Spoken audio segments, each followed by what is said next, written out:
नमस्कार, मैं विनोद कुमार शुक्ला। आई और तुझ पर आपका स्वागत है। जिस तरह से नीतीश कुमार के सुपुत्र निशांत कुमार 1 तारीख को जो नीतीश कुमार का जन्मदिन था, उस दिन सक्रिय दिखे पटना में, उसको देख करके अब एक बात ये होने लगी है कि शायद उनका राजनीति में पदार्पण बहुत जल्दी निश्चित है।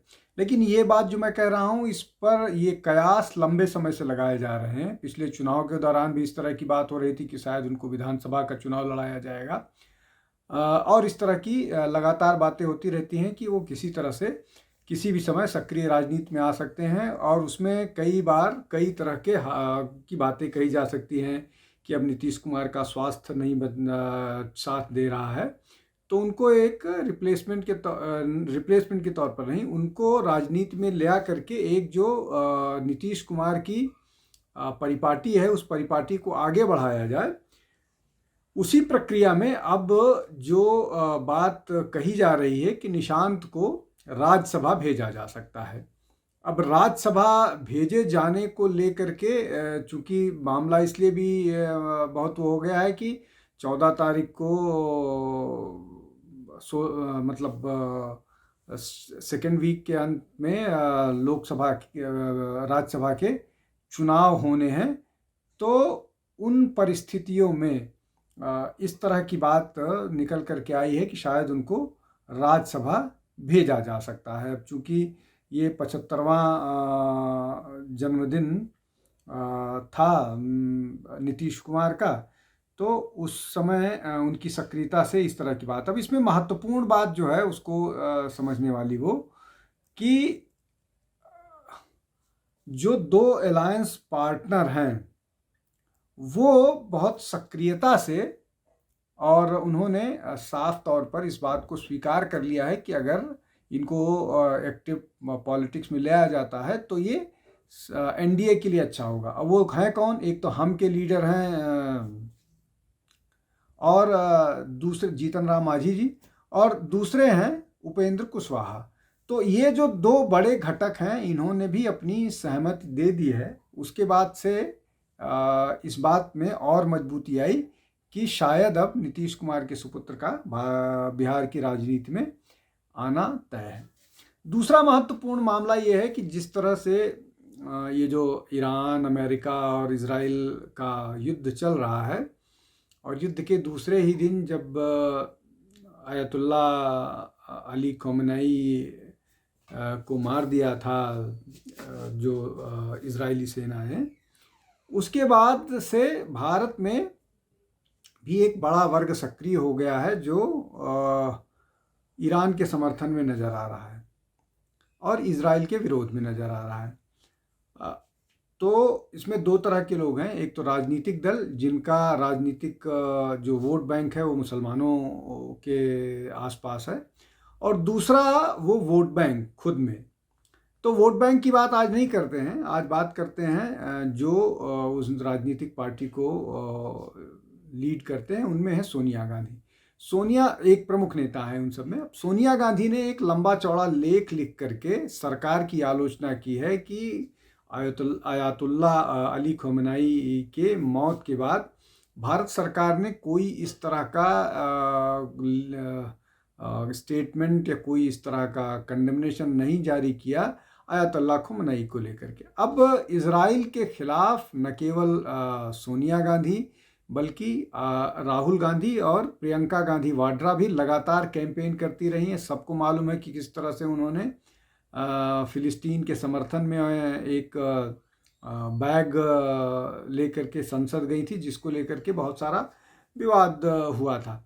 अब जब सोनिया गांधी इस तरह की बात करती हैं, तो सोनिया गांधी ने कभी भी जो 7 अक्टूबर 2023 को इजरायली मारे गए थे उस पर कभी कोई लेख नहीं लिखा, कभी कोई बात नहीं की।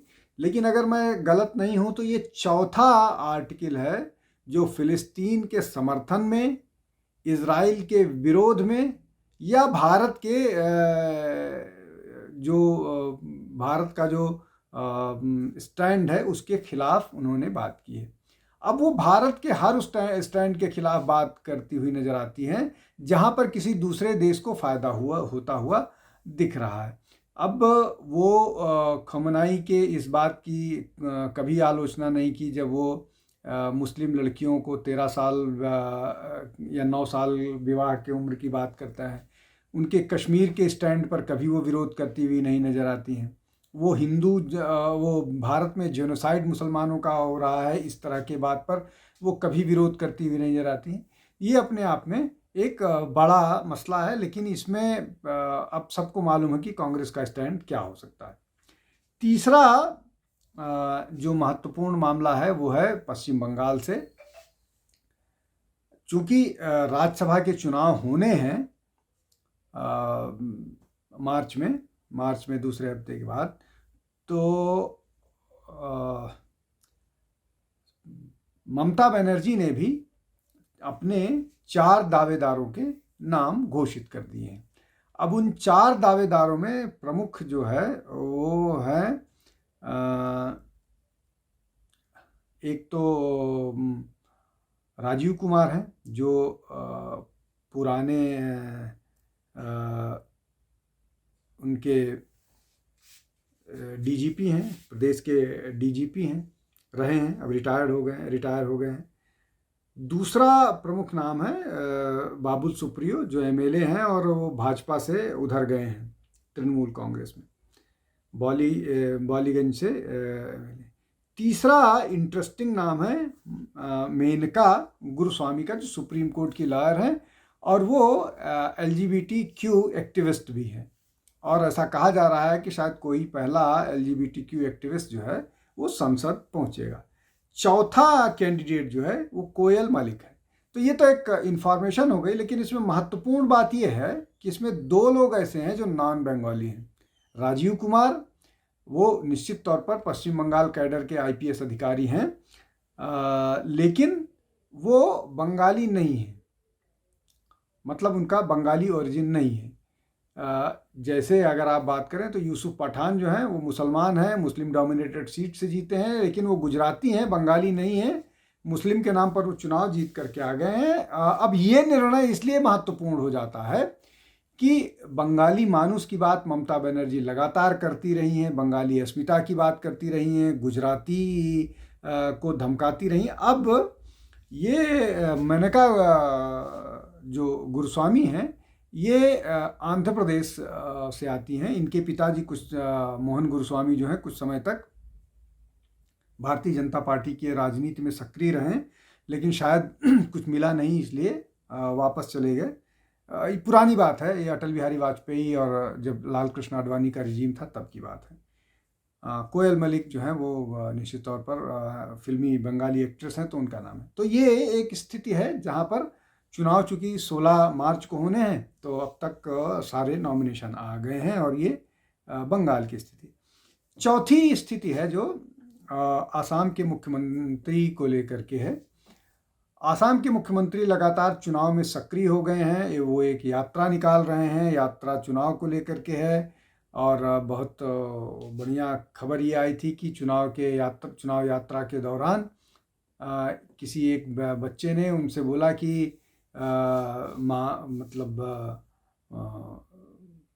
आपकी घड़ी बहुत अच्छी है, तो हिमंत बिश्व शर्मा ने उनको अपनी घड़ी उतार कर वहीं पर दे दी। लेकिन वहाँ पर सब कुछ इतना अच्छा नहीं है। कुछ लोग जो हैं वो हेमंत बिश्व शर्मा के जो कार्य करने के तरीका है उस पर अपनी नाराज़गी जता रहे हैं कि वो किसी की सुनते नहीं हैं और ये बताने की कोशिश कर रहे हैं कि ये कांग्रेस कल्चर है। हालांकि ये कांग्रेस कल्चर नहीं है। कांग्रेस कल्चर में तो जो सेंट्रल बोलता है उसकी चलती है, लेकिन फिर भी कुछ लोगों को इस बात को लेकर के नाराज़गी है कि जो बात केंद्रीय नेतृत्व की से कही गई है कि कोई सुनने के लिए नहीं तैयार होते हैं।